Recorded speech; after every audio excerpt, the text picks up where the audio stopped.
ECO, la monnaie qui se créera toujours l'année prochaine. ECO. E-C-O. La monnaie qui se créera toujours l'année prochaine.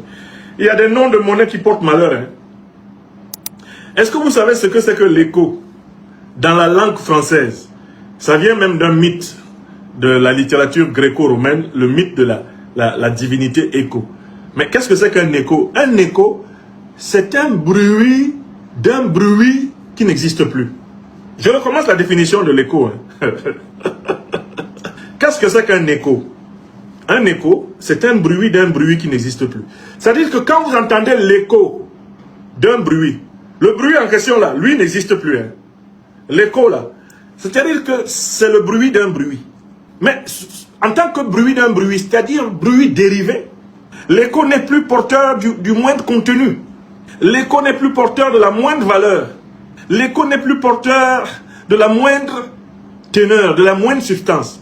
Et c'est ça le statut de leur fameuse monnaie, écho. Écho est une monnaie qui n'existe que sous la forme d'écho. E-C-H-O. C'est-à-dire d'un bruit qui n'existe plus. Je vais vous expliquer pourquoi leur monnaie écho est le bruit d'un bruit qui n'existe plus. Premièrement, depuis le temps qu'ils en parlent, ils doivent toujours la réaliser l'année prochaine. Vous avez déjà vu une monnaie pareille? C'est une monnaie coupée, décalée, anachronique. Ils ne la réalisent jamais cette année, c'est toujours l'année prochaine. Quand on parle de l'écho, si on est en 2022, on dit c'est en 2023. Si on est en 2023, c'est en 2024. Si on est en 2024, on dit que c'est en 2025. Si on est en 2025, on dit que c'est en 2026. Si on est en 2026, maintenant, on dit que c'est en 2027. Donc, l'écho est une monnaie qui n'est qu'un pur écho de ce qu'aurait pu être une monnaie. C'est l'écho d'une monnaie qui aurait pu être une monnaie. Mais ce n'est pas une monnaie. C'est un bruit de bruit. Parce qu'en fait, qu'est-ce que c'est que l'écho?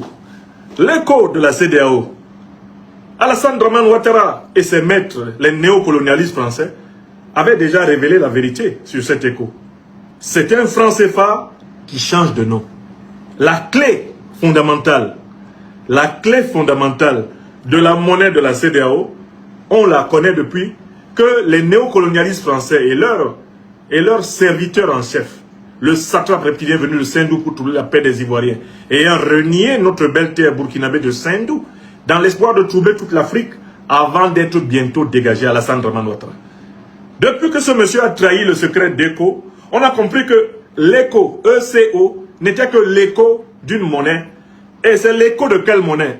D'une non-monnaie qui, en réalité, n'a jamais appartenu aux Africains et qui s'appelle le franc CFA. Comment on a su que le écho de la CEDEAO, là, c'était encore les filous, les escrocs de la Banque de France qui étaient cachés derrière, quand Alassane Dramane Ouattara a révélé que l'écho de la CEDEAO devait avoir la même parité fixe que le franc CFA avec l'euro, c'est-à-dire être sous le contrôle de la Banque de France. Je recommence. Comment on a su que ce machin-là ne valait rien et que leur écho est un bruit d'un bruit qui n'existe plus? C'est quand Alassane Dramane Ouattara a publiquement révélé, quand Emmanuel Macron a publiquement révélé que l'écho envisagé pour la CEDEAO devait conserver la parité fixe à travers la Banque de France avec la zone euro. Autrement dit, que l'écho là, c'est le franc CFA bis. L'écho là, c'est le franc CFA qui a changé de nom, mais sans changer de contenu. C'est un peu comme si vous vous appelez Gaspard, et puis le lendemain vous vous appelez le chameau. Mais c'est toujours vous, non? Aujourd'hui vous vous appelez Gaspard, demain vous vous appelez le chameau. Mais c'est Gaspard qui s'appelle le chameau. Et il y a une continuité dans le changement apparent, n'est-ce pas? Tous ceux qui connaissent Gaspard sauront que c'est Gaspard qui s'appelle désormais le chameau. Oui ou non? On peut donner tous les surnoms à quelqu'un, mais son nom est toujours là. On peut donner tous les surnoms au franc CFA, mais son nom est toujours là. Monnaie de parité fixe contrôlée par la Banque de France, monnaie coloniale, monnaie néocoloniale, ayant pour but de continuer à prélever des profits sur le dos des échanges économiques africains. Voilà le contenu. Et puis, comment ils peuvent faire l'écho? Ils sont incapables de faire l'écho parce que dans la zone CEDEAO, il n'y a aucune convergence. Il y a un déficit budgétaire lié au surendettement de la zone. Eux-mêmes disent que pour que la zone fonctionne de manière correcte, il faudrait que le déficit soit stabilisé à 3%. le déficit de leur budget. Or, ils sont à un déficit au moins de 6%. Comment ils vont faire une monnaie avec une telle situation déficitaire? Deuxième élément, mais ils comptent sur la Côte d'Ivoire, dont on dit que l'économie va bien. On pense que la Côte d'Ivoire serait capable de compenser les failles des autres économies des pays de la CEDEAO, ou même, peut-être même le Nigeria. Mais il faut bien regarder quels sont les principaux bénéficiaires dans les économies ivoiriennes et nigérianes. Ce sont les capitaux étrangers. Ce sont des économies néocolonisées, ce sont des économies sous contrôle impérialiste.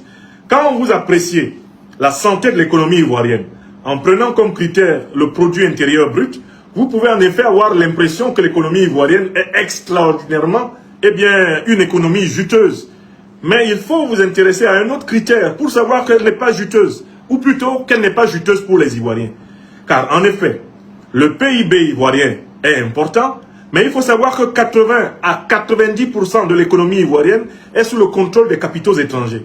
Ce qui veut dire que quand on évalue la Côte d'Ivoire à travers le PIB, on se trompe parce que cela ne correspond pas à l'état économique réel des nationaux ivoiriens, des acteurs proprement ivoiriens dans la production, la consommation et la distribution des biens.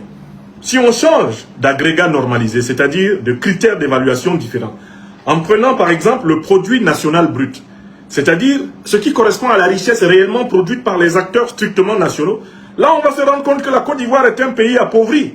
Pourquoi? Parce qu'Alassane Draman Ouattara est chargé de veiller à ce que les multinationales françaises, les multinationales occidentales, les multinationales d'Afrique du Nord et du Moyen-Orient s'abreuvent complètement dans la richesse ivoirienne.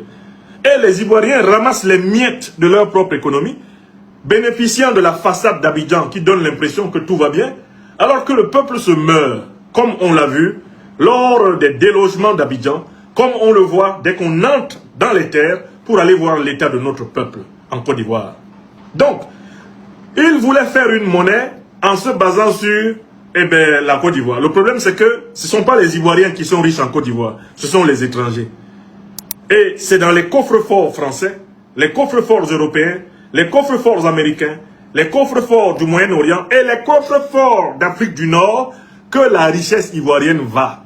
Vous allez donc faire une monnaie en comptant sur une Côte d'Ivoire qui est sous prédation étrangère. Est-ce qu'elle va marcher? Non. Dites-moi vos avis dans les commentaires. J'aimerais vous entendre par rapport à la nouvelle monnaie qui, chaque année, on nous dit que ça va sortir. Dites-moi ce que vous en pensez dans les commentaires. Je n'hésiterai surtout pas à vous lire. Et surtout, abonnez-vous, likez, partagez cette vidéo. Et on se prend à la prochaine. Ciao.